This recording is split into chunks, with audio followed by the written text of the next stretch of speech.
오늘 본문의 말씀을 통해서 복음에 합당한 삶이라는 제목으로 여러분과 함께 말씀을 나누기를 원합니다. 아내와 교제를 나눌 때 커플링을 맞추기 위해 종로 금은방을 찾았습니다.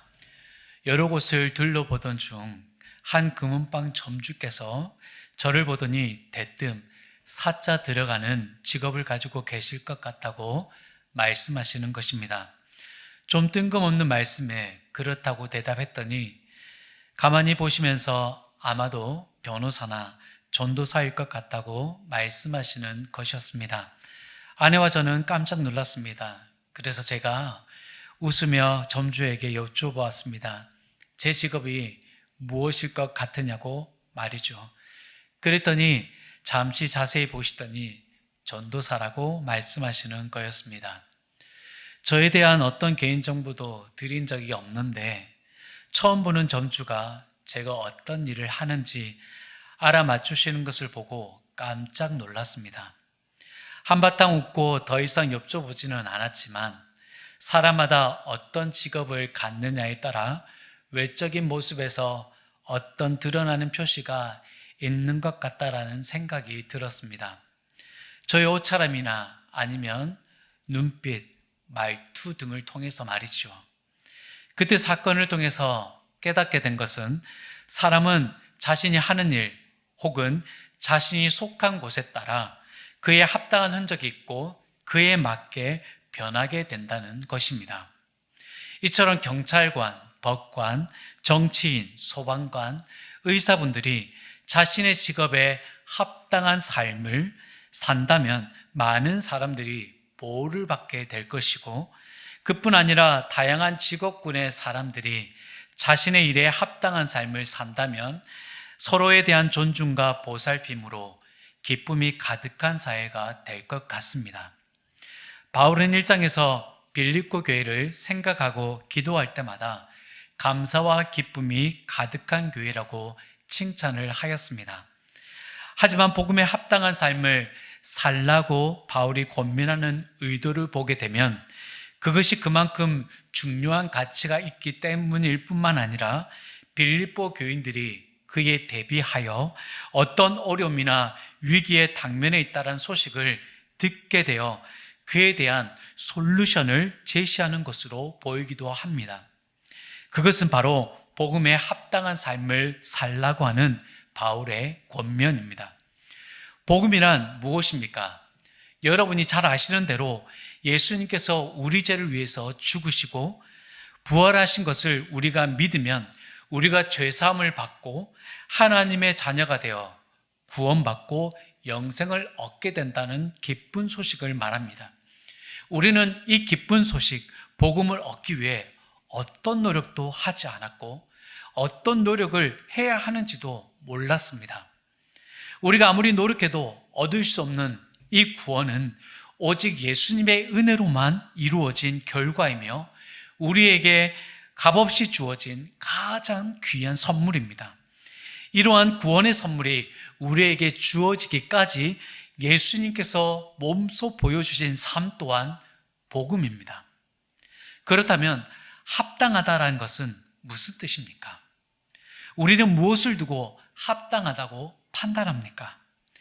우리는 바라보는 어떤 것이 어떤 기준이나 도리에 꼭 안 맞을 때 합당하다고 말을 합니다.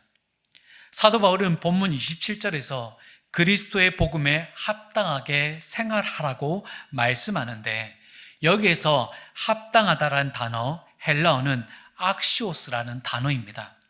악시오스는 인정받게, 칭찬받게, 가치 있게라는 뜻으로 즉 복음이 가치 있도록, 복음이 인정받도록, 예수님이 찬양을 받으실 수 있도록 생활하라는 뜻입니다. 그러므로 그리스도의 복음에 합당하게 생활하라는 바울의 권면은 우리의 구원을 이루시기까지 몸소 보여주신 예수님의 삶이 가치 있도록, 예수님이 인정받고 찬양받으시도록 그런 방식으로 살라는 것입니다. 바울은 전도 여행을 통해 수많은 교회를 세웠습니다. 하지만 복음을 통해서 세워진 아름다운 교회는 분쟁과 시샘으로 분열이 되거나 다른 이단들이 침투해 들어와 교회를 흔들어 놓는 경우들이 있었습니다. 이 외에도 교회 안에서 많은 문제들이 일어날 수 있지만 더욱 경계해야 하는 것은 교회가 세워진 지역의 정치적, 종교적, 문화적 영향입니다. 우리나라의 천주교는 기독교라고 하지만 제사라는 것을 허용합니다. 하나님이 미워하시는 것을 두고 죄라고 하지 않습니다. 그 이유는 자기들이 복음이 토착화되도록 옛날 우리나라의 문화와 타협한 것입니다. 교회 안팎에서 언제라도 스며들기 쉬운 죄가 늘 도사리는 환경 속에 교회가 세워질 때 교회가 교회다운 정체성을 유지하기 어려울 수 있습니다. 그래서 바울은 빌립보 교회가 더욱 복음에 합당한 삶을 담아내는 교회가 되길 원하였습니다. 그렇다면 우리는 빌립보 지역이 어떠했는지 알아볼 필요가 있습니다. 빌립보 지역은 어떤 환경이었는가? 빌립보 교회가 어떤 문제들을 맞닥뜨린 지역이었는가 살펴보아야 합니다. 빌립보 도시는 설립된 지 200년 후 로마의 통치하에 들어가게 됩니다. 그리고 바울이 빌립보의 유럽 최초의 교회인 빌립보 교회를 세운 지 몇 년 후인 BC 42년에 빌립보 도시에서 유명한 빌립보 전투가 있었습니다. 그 결과로 로마의 공화정은 무너지고 BC 27년에 옥타비아누스가 황제로 즉위합니다. 그 왕은 갈릴리에 살던 요셉과 마리아가 베들레헴으로 가도록 만든 가이사 아우구스 그 사람입니다. 옥타비아누스는 승전을 위해 수구한 군인들을 위하여 로마의 시민권을 주고 빌립보를 그들을 위한 도시로 삼아서 지주에게서 땅을 몰수해 군인들에게 제공하였습니다. 빌립보에는 로마인이 점점 더 많아졌고 그곳은 살기 좋은 곳이지 탄압을 받는 우리가 아는 일반적인 식민지가 아니었습니다. 옥타비노아스가 황제가 되었을 때는 빌립보 도시의 이름을 아우구스투스의 황제의 딸 줄리아의 정착지 빌립보라고 바꿀 정도로 애착을 가지고 있었습니다. 아버지가 자기의 딸이 정착할 도시라고 부를 정도면 어느 정도일지 아시겠죠? 지리적으로 중요한 이점이 있었던 이 빌립보는 로마 제국의 통치하에 상업과 문화의 중심지로 성장했고 로마 도로가 건설되면서 교통의 요지로 거듭나게 되었습니다. 로마가 아니지만 로마와 동일한 작은 도시로 로마법이 적용되었고 가장 높은 자치권이 부여되었습니다. 그곳에서 태어나는 사람은 자동으로 로마 시민권을 가지게 될 뿐 아니라 토지세 등 세금이 면제되는 특혜를 누리게 되었으니 빌립보 시민들의 자부심은 대단했을 것입니다. 그리고 이러한 특혜를 제공하는 전제 군주는 숭배의 대상이 되었습니다. 그래서 자신들이 누리는 많은 혜택들은 곧 황제 숭배로 이어졌던 것입니다. 이렇게 처음 바울이 빌립보 교회를 세웠을 당시와는 매우 다르게 빌립보는 변화되어져 갔습니다. 빌립보 교인들은 가면 갈수록 하늘의 시민이 아니라 로마 제국이 제공하는 여러 가지 혜택을 누리면서 예수님이 아닌 황제를 찬양 숭배하고 어느새 하늘에 속한 것, 영원한 것에 대한 소망을 잃어버릴 만한 유혹 속에 노출되어 있는 것입니다. 이뿐만이 아닙니다.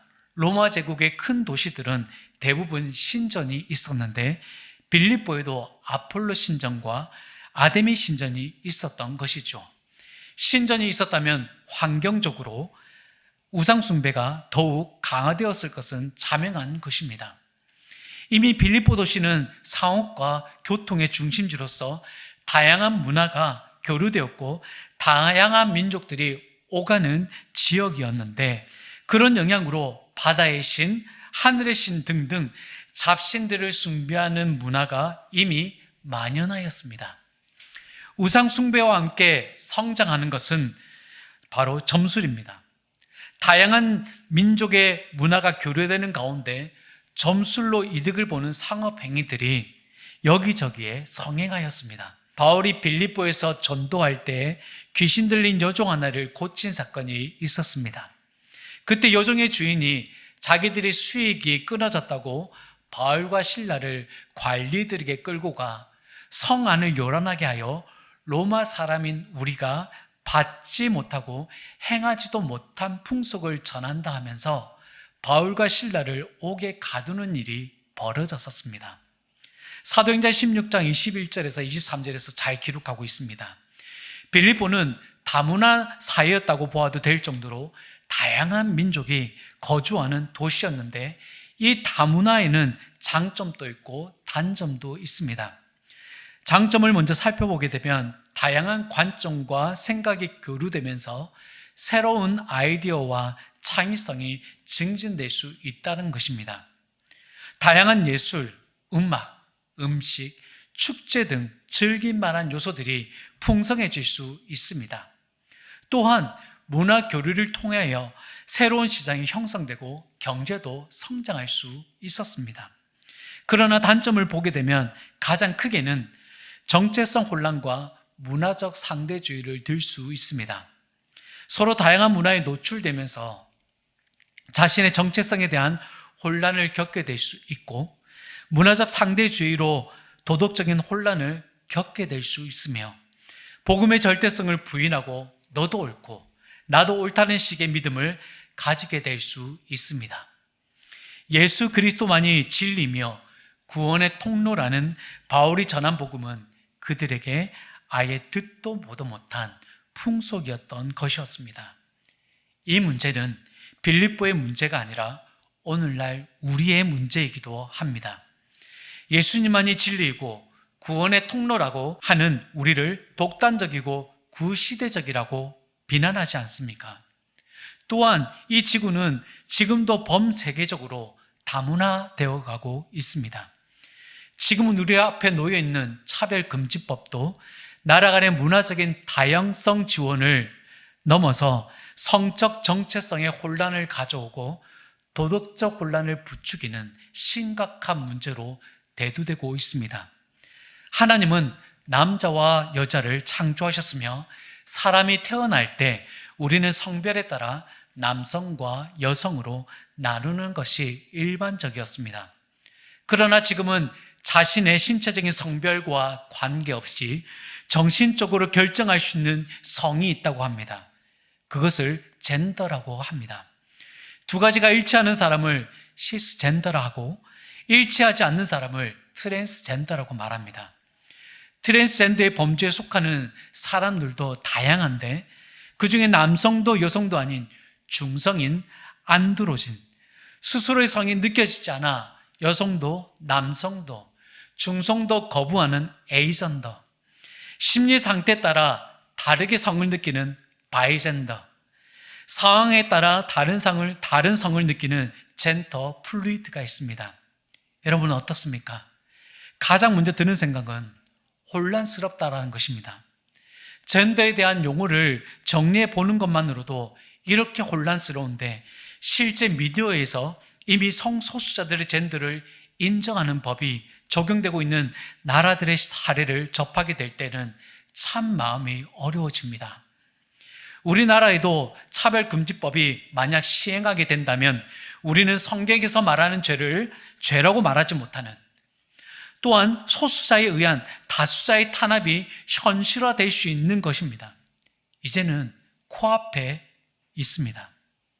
사랑하는 여러분, 이러한 다양한 문화 속에서 우리의 신앙을 지킨다는 것은 참으로 어려운 일입니다.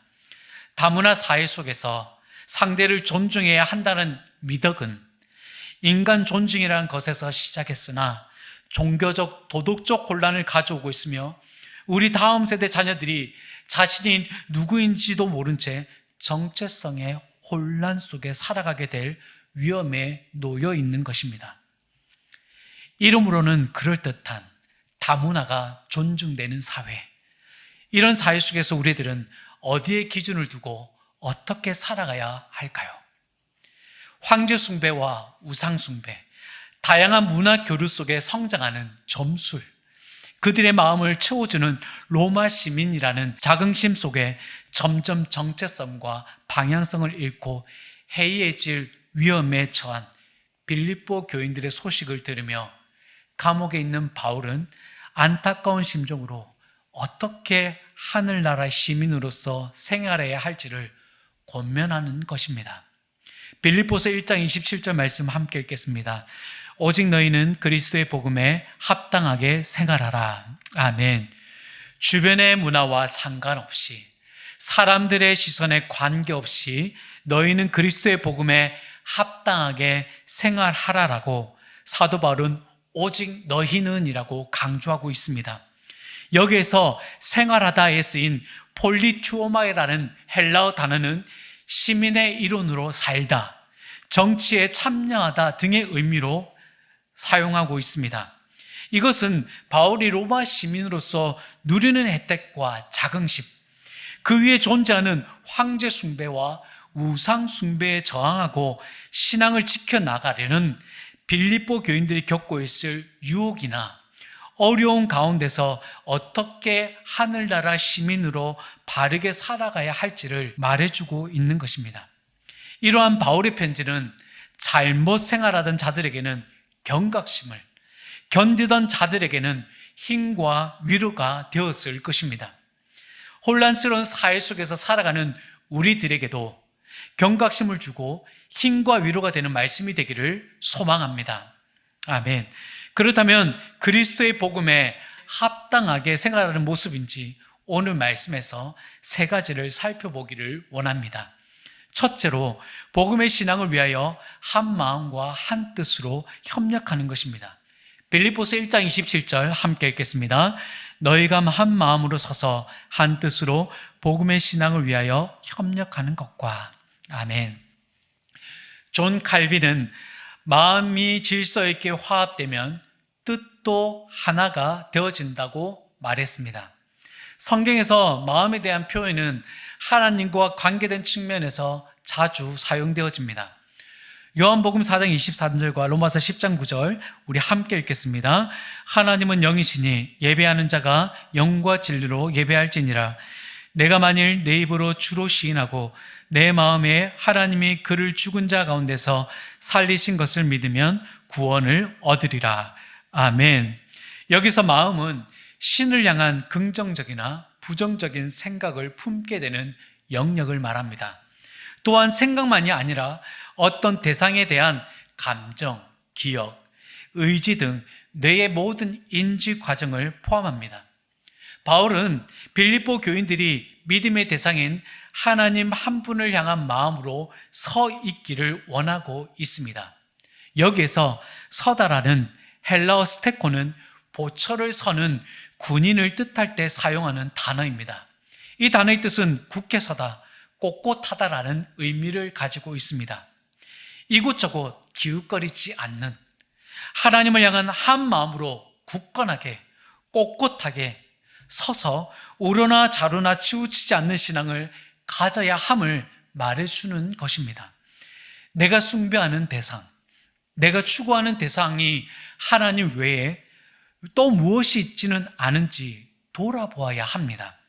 나의 마음이 정말 좋다고 따르고 의지하고 믿고 있는 다른 무엇이 있다면 마음이 나누어진 것입니다.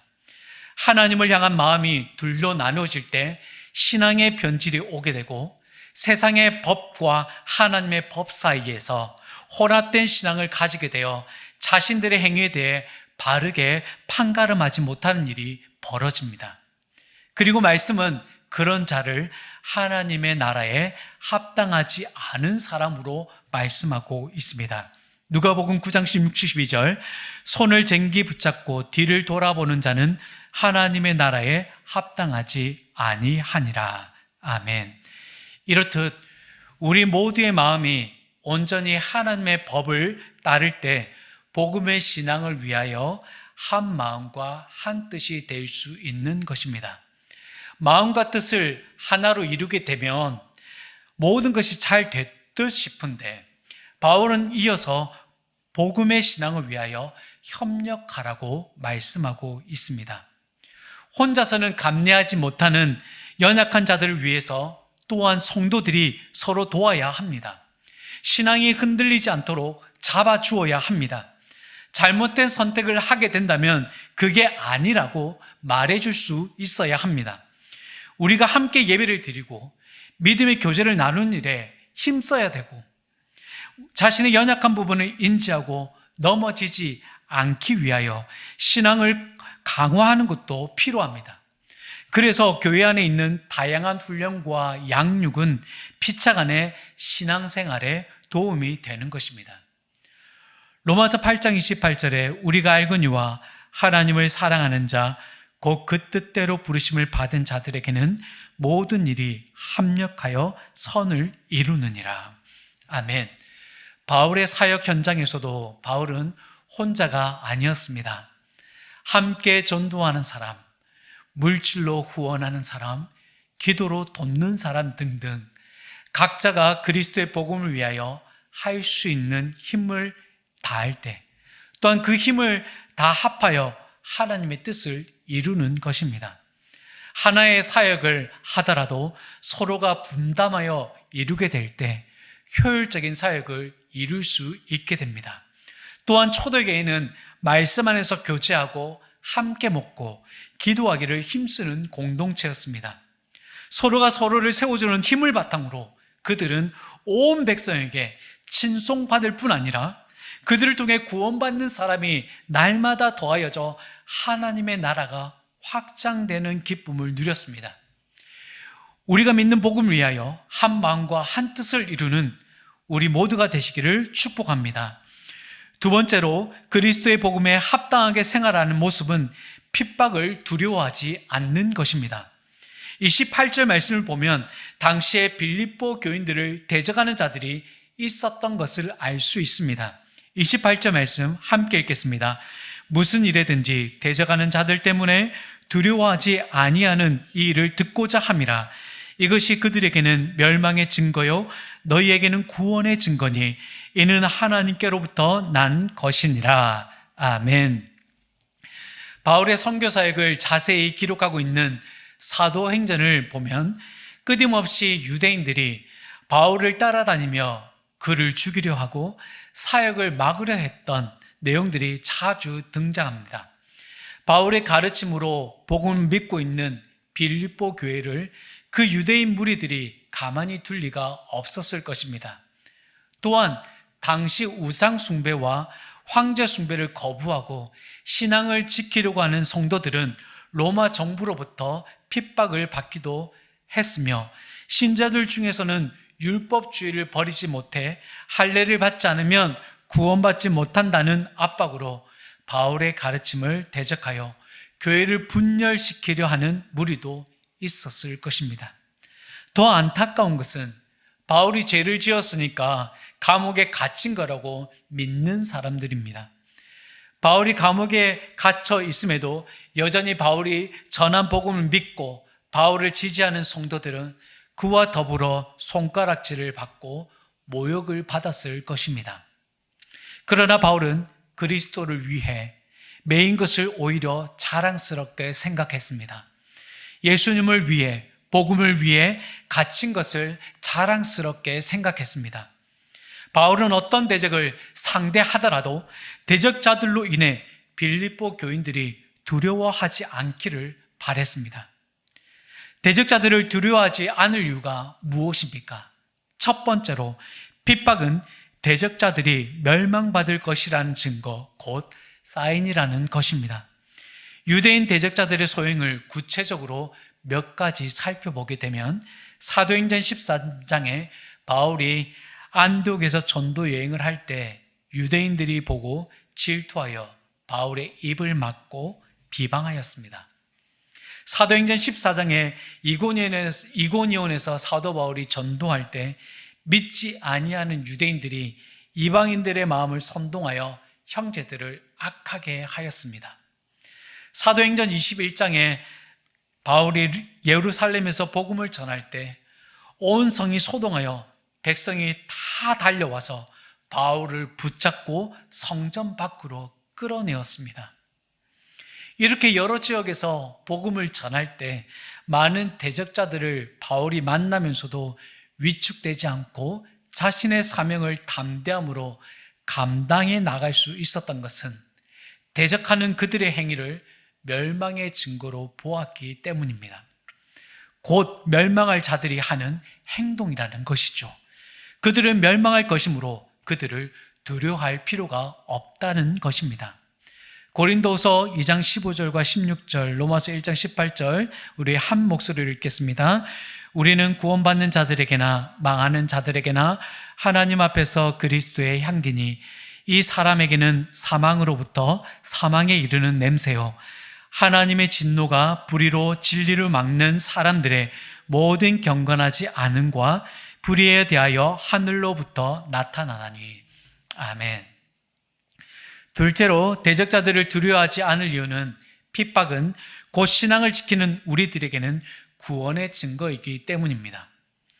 고린도후서 2장 15절 16절에 우리는 구원받는 자들에게나 망하는 자들에게나 하나님 앞에서 그리스도의 향기니 이 사람에게는 사망으로부터 사망에 이르는 냄새요 저 사람에게는 생명으로부터 생명에 이르는 냄새라. 누가 이 일을 감당하리요? 나로 말미암아 너희를 욕하고 박해하고 거짓으로 너희를 거슬러 모든 악한 말을 할 때에는 너희에게 복이 있나니 기뻐하고 즐거워하라. 하늘에서 너희의 상이 큼이라. 너희 전에 있던 선지자들도 이같이 박해하였느니라. 아멘. 멸망과 구원은 하나님께로부터 난 것이고 사람이 정한 것이 아닙니다. 우리가 만약 복음으로 인해 올곧은 신앙을 지키는 것으로 인해 주위로부터 따돌림이나 어떤 모양으로든 핍박이나 고난이 주어진다면 위축되고 두려워하는 마음을 가질 것이 아니라 기뻐하며 담대한 마음을 가져야 할 것입니다. 마지막으로 그리스도의 복음에 합당하게 생활하는 모습은 예수님을 믿는 것뿐만 아니라 예수님을 위해서 고난도 감당하는 것입니다. 29절 말씀을 함께 읽겠습니다. 그리스도를 위하여 너희에게 은혜를 주신 것은 다만 그를 믿을 뿐 아니라 또한 그를 위하여 고난도 받게 하려 하심이라. 아멘. 어떤 모양이든지 고난을 좋아하는 사람은 없습니다. 피하고 싶은 것 중에 하나이죠. 그러나 그 고난의 길을 우리가 걸어가야 한다는 것입니다. 그리스도의 복음에 합당하게 살아가는 생활이 그것이라고 우리에게 말씀하는 것입니다. 베드로전서 2장 21절에 그리스도께서 너희를 위하여 고난을 받으신 것은 너희에게 본을 보이사 그 발자취를 따라가게 하려 하심이라. 아멘. 사랑하는 여러분, 예수님께서 당하신 고난을 생각해 보십시오. 주님은 하나님의 뜻에 순종하여 사람의 몸으로 이 땅 가운데 오셨고 비난과 모진매와 십자가 처형까지 감당하셨습니다. 예수님의 이러한 고난을 통해 우리는 지금도 은혜를 누리고 있습니다. 만일 주님의 고난이 없었다면 우리에게는 그 어떤 은혜도 주어지지 않았을 것입니다. 우리가 받아야 할 고난은 나의 잘못된 선택으로 인한 고난이 아니라 복음에 합당한 삶을 드러낼 때 나타나는 고난입니다.